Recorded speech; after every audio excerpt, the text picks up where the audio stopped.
ಯಾವುದೋ ಬೇರೆ ಕೇಸ್ನಲ್ಲಿ ಅವರು ಮಾತಾಡೋದಕ್ಕೆ ಬಂದಿದ್ರು. ಸಮ್ ಎಜುಕೇಷನಲ್ ಇನ್ಸ್ಟಿಟ್ಯೂಷನ್ಸ್ಗಳದ್ದು ಕೇಸಲ್ಲಿ ಮಾತಾಡೋದಕ್ಕೆ ಬಂದಿದ್ರು ಅಷ್ಟೇ. ಬೇರೆ ದರ್ಶನದೇನಿಲ್ಲ. A1 ಮಾಡಬೇಕು ಅಂತ ಸಿದ್ಧತೆ ಮಾಡಿದ್ರೆ ಅವ್ರಿಗೆ ಬಿಟ್ಟಿದ್ದು. ನಾವು ಹೇಳೋಕ್ಕಾಗೋದಿಲ್ಲ A1 ಮಾಡಿ ನೀವು ಮಾಡಿ, ನಾವು ಅವ್ರಿಗೆ ಬಿಟ್ಟಿದ್ದು. ಸರ್, ಆ ಫೋನ್ ಕಾಲ್ ವಿಡಿಯೋ ಕಾಲ್ ಮಾಡಿದ್ರ ಮೇಲೆಲ್ಲ ಸಾಕಷ್ಟು ನೀವು ಆಲ್ರೆಡಿ ಎನ್ಕ್ವೈರಿಗೆ ಆರ್ಡರ್ ಮಾಡಿದ್ದೀರಾ, ಏನಾದರೂ ರಿಪೋರ್ಟ್ ಏನಾದರೂ ಬಂದಿದೆಯಾ ಸರ್? ಹೇಗೆ ಪಾಸಿಬಿಲಿಟಿ ಇದೆ ಆ ಫೋನ್ ವಿಡಿಯೋ ಕಾಲ್ ಮಾಡಿದ್ದು ಅದೆಲ್ಲ ಹೋದರೆ ಸೂಪ್ರಿಟೆಂಡೆಂಟ್ ಅವ್ರು ಏನಾದರೂ ನಿಮಗೆ ರಿಪೋರ್ಟ್ ಕೊಟ್ಟಿದ್ದಾರೆ? ಅವರ ತನಿಖೆಗೆ ಆರ್ಡರ್ ಮಾಡಿದ್ದೀವಲ್ಲ, ಅಲ್ಲಿ ನಮ್ಮ ಚಂದ್ರಗುಪ್ತ ಅಂತ ಹೇಳಿ IPS ಆಫೀಸರ್ನ ಇನ್ವೆಸ್ಟಿಗೇಷನ್ ಮಾಡೋದಕ್ಕೆ ಆರ್ಡರ್ ಮಾಡಿದ್ದೀವಿ. ಅವ್ರು ಮಾಡ್ತಾರೆ. ಅದಾದಮೇಲೆ ನೋಡೋಣ ಏನು ವರದಿ ಬರುತ್ತೆ. ಸರ್, ಇವತ್ತು ಕೋವಿಡಿನ ರಿಪೋರ್ಟ್ ನೀವು ಎನ್ಕ್ವೈರಿಗೆ ಆರ್ಡರ್ ಮಾಡಿದ್ವಿ, ಇವತ್ತು ರಿಪೋರ್ಟ್ ಆಗುತ್ತೆ ಮೈಕಲ್ ಡಿ ಪುನಃ ಅವ್ರದ್ದು. ಅದು ಇಂಟರಿಮ್ ಇದು ರಿಪೋರ್ಟು ಕೊಡ್ಬೋದು ಅವರು. ಯಾಕೆಂದರೆ ನಾವು ಇನ್ನೂ 6 ತಿಂಗಳು ಸಮಯ ಎಕ್ಸ್ಟೆಂಡ್ ಮಾಡಿದ್ದೀನಿ ನಾನು. ನಾವೇ ನನ್ನ ಡಿಪಾರ್ಟ್ಮೆಂಟಿಂದನೇ ಅವರಿಗೆ ಟೈಮು ಅದು ಎಲ್ಲ ನಿಗದಿ ಮಾಡಬೇಕು. ಅವರ 6 ತಿಂಗಳು ಮುಂದಕ್ಕೆ ಕೊಡಿ, ಇನ್ನೂ 6 ತಿಂಗಳು ಕೊಡಿ ಅಂತ ಕೇಳಿದ್ರು. ಮೊನ್ನೆ ತಾನೇ ಅದನ್ನು ಆದೇಶ ಮಾಡಿದ್ದೇನೆ. ಇನ್ನೂ 6 ತಿಂಗಳು ಅವರು ಏನು ಕೇಳಿದ್ರು ಅದು ಗೊತ್ತಿಲ್ಲ. ಅವರು ಇಂಟರಿಮ್ ವರದಿ ಕೊಡ್ಬೋದು ಅಂತ. ಪ್ರಮುಖವಾಗಿ ಇವತ್ತು ಪ್ರತಿಭಟನೆ ಹಮ್ಮಿಕೊಂಡಿದ್ದೀವಿ ಸರ್. ಇದು ಪ್ರತಿಭಟನೆನಾ ಅಥವಾ ಹೋರಾಟನ? ಯಾಕಂದರೆ ನೀವು ರಾಜಭವನಿಗೆ ಹೋಗ್ತಿದ್ದೀರಾ.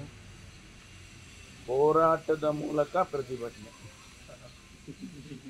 ಅದರ ಎಕ್ಸ್ಪ್ಲನೇಷನ್ ಹೇಗೆ ಮಾಡ್ತೀರಾ? ಅದು ಎಕ್ಸ್ಪ್ಲನೇಷನ್ ಅಂದರೆ ಈಗ ಗಾಂಧಿ ತಾತನ ಸ್ಟ್ಯಾಚ್ಯೂಯಿಂದ ರಾಜಭವನಿಗೆ ನಡ್ಕೊಂಡು ಹೋಗ್ತೀವಿ.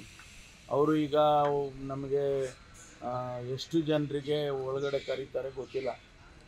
ನನಗೆ ಬಂದ ಮಾಹಿತಿ ಪ್ರಕಾರ ನಾವೆಲ್ಲರನ್ನೂ ಕರಿಬೇಕು ಅಂತ ಕೇಳ್ಕೊಂಡಿದ್ದೀವಿ.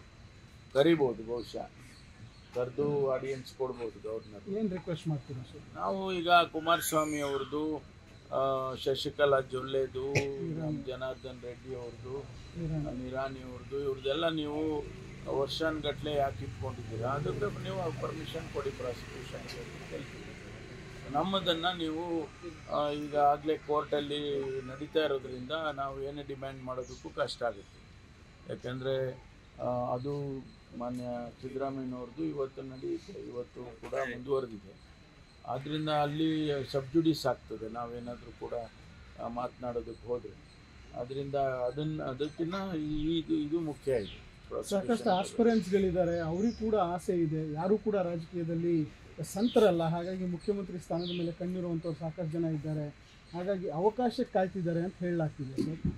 ಸೋರ್ಸಸ್ ಗೊತ್ತಿಲ್ಲ. ಆ ಪ್ರಶ್ನೆ ಏನು ಬರೋದೇ ಇಲ್ವಲ್ಲ. ಈಗ ಮುಖ್ಯಮಂತ್ರಿಗಳು ಪ್ರಶ್ನೆ ಈಗ ಬದಲಾಯಿಸೋದಾಗಲಿ ಅಥವಾ ಬೇರೆಯವ್ರು ಮಾತಾಡೋದಾಗಲಿ ಆ ಪ್ರಶ್ನೆನೇ ಬರೋದಿಲ್ಲ. ನಾವು ಈಗ ಸಿದ್ದರಾಮಯ್ಯನವರು ರಾಜೀನಾಮೆ ಕೊಡೋದಿಲ್ಲ, ನಾವು ಯಾತಕ್ಕೆ ರಾಜೀನಾಮೆ ಕೊಡಬೇಕು ಅಂತ ನಾವೆಲ್ಲರೂ ಹೇಳ್ತಾ ಇರುವಾಗ ಆ ಪ್ರಶ್ನೆ ಎಲ್ಲಿ ಬರುತ್ತೆ? ಅಕಸ್ಮಾತ್ ನಿಮ್ಮ ಪಕ್ಷ ಆ ತೀರ್ಮಾನ ತಗೊಂಡ್ರೆ ಸರ್, ಅಕಸ್ಮಾತ್ ನೀವು ಪ್ರಶ್ನೆ ಕೂಡ ಬರೋದೇ ಇಲ್ಲ. ಸೀನಿಯರ್ ಅವರು, ಅಕಸ್ಮಾತ್ ಪ್ರಶ್ನೆ ಬರೋದೇ ಇಲ್ಲ. ಅಕಸ್ಮಾತ್ ಪ್ರಶ್ನೆ ಬರೋದೇ ಇಲ್ಲ. ಬರಲ್ಲ ಅಂದ್ರೆ ಇನ್ನೇನು ಬರುತ್ತೆ? ಅಕಸ್ಮಾತ್ ಬರೋದು ಹೇಳ್ಕೊಂಡು ಬರುತ್ತಾ? ನಿಮಗೆ ಚೆನ್ನಾಗಿ ಗೊತ್ತು ಸರ್, ಯಾಕಂದ್ರೆ ಪಕ್ಷದಲ್ಲಿ ಸಾಕಷ್ಟು ಹಿರಿಯರು ನೀವು. ಇರ್ಬೋದು, ಬಟ್ ಇವೆಲ್ಲ ಅಕಸ್ಮಾತ್ತಾಗಿ ಬರಲ್ಲ ಇವೆಲ್ಲ. ನಿಮ್ಮ ಪಕ್ಷ AS ಪರೀಕ್ಷೆ ಕ್ವಶನ್ಸ್ ರೆಸ್ಯೂಮ್ ಮಾಡಿದ ಸಾಕಷ್ಟು ಸಮಸ್ಯೆ ಇದೆ ಅಂತ. ಯಾಕಂದ್ರೆ ಇಂಗ್ಲೀಷ್ ಕನ್ನಡಕ್ಕೆ ಮಾಡ್ತಾರೆ, ಆ ಕ್ವಶನ್ಸ್ ಅರ್ಥ ಆಗಲ್ಲ. ಕನ್ನಡ ಮೀಡಿಯಂದವರು ತುಂಬ ಸಮಸ್ಯೆ ಅನುಭವಿಸ್ತಾ ಇದ್ದಾರೆ. ಎಲ್ಲ ಪರೀಕ್ಷೆಗಳು ಹಂಗೆ ಆಗುತ್ತೆ. ಯಾಕೆ ಸರ್ ರೆಸ್ಯೂಮ್ ಗೊತ್ತಿಲ್ಲ ನನಗೆ, ಅದ್ರ ಬಗ್ಗೆ ನನ್ನ ಮಾಹಿತಿ ಇಲ್ಲ. ಸರ್, ಈಗ ಮೂಡಾದ ಮಾಜಿ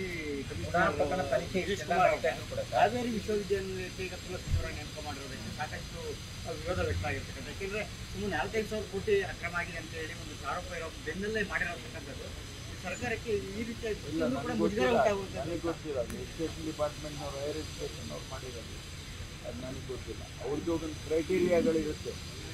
ನಾನು ಕೂಡ ಒಂದು 4-5 ವರ್ಷ ಹೈಯರ್ ಎಜುಕೇಷನ್ ಮಂತ್ರಿಯಾಗಿ ಯೂನಿವರ್ಸಿಟಿಗೆ ಯಾವುದೇ ಸಿಂಡಿಕೇಟಿಗೆ ನಾಮಿನೇಟ್ ಮಾಡುವಾಗ ನಾವು ಕೆಲವು ಪ್ಯಾರಾಮೀಟರ್ಸ್ಗಳಿರ್ತವೆ. ಅದನ್ನೆಲ್ಲ ಆ ಚೌಕಟ್ಟಲ್ಲಿ ಬಂದರೆ ಮಾತ್ರ ನಾವು ರೆಕಮೆಂಡ್ ಮಾಡೋಕ್ಕಾಗುತ್ತೆ ಅಥವಾ ಅಪಾಯಿಂಟ್ಮೆಂಟ್ ಮಾಡೋಕ್ಕಾಗುತ್ತೆ. ಬಹುಶಃ ಅದು ಬಂದಿರ್ಬೋದು. ಇದರಲ್ಲಿ ಬೇರೆ ಇನ್ಯಾವುದು ಗೊತ್ತಿರಲ್ಲ. ವಿವಾದಗಳನ್ನ ಮೇಲೆ ಹೇಳ್ಕೊಳ್ಳೋದೇ ಆಗ್ತಾ ಇದೆ ಸ್ಥಳದಲ್ಲಿ. ಇನ್ನೊಂದು ವಿವಾದ ಅದಕ್ಕೆ ಮರಿಗೌಡ ಅವರ ಪತ್ನಿಯವರು ಕೂಡ 6 ಕೋಟಿ ಮೌಲ್ಯದ ಒಂದು ಕಂಪ್ಲೇಂಟ್ ಮಾಡಿರ್ತಕ್ಕಂಥ ಈ ಚರ್ಚೆ ಬೆನ್ನಲ್ಲೇ ಈಗ ಮೂಡ ಚರ್ಚೆ ಬೆನ್ನಲ್ಲೇ ಗೊತ್ತಿಲ್ಲಪ್ಪ ಮಾಡಿರ್ತಕ್ಕಂಥ ನನಗೆ ಗೊತ್ತಿಲ್ಲ ಎಲ್ಲ ಅನುಮಾನಗಳು ಗೊತ್ತಿಲ್ಲ ನನಗೆ ಗೊತ್ತಿಲ್ಲದೆ ಇರೋದನ್ನ ನಾನೇನು ಉತ್ತರ ಕೊಡೋಕ್ಕಾಗ್ತದೆ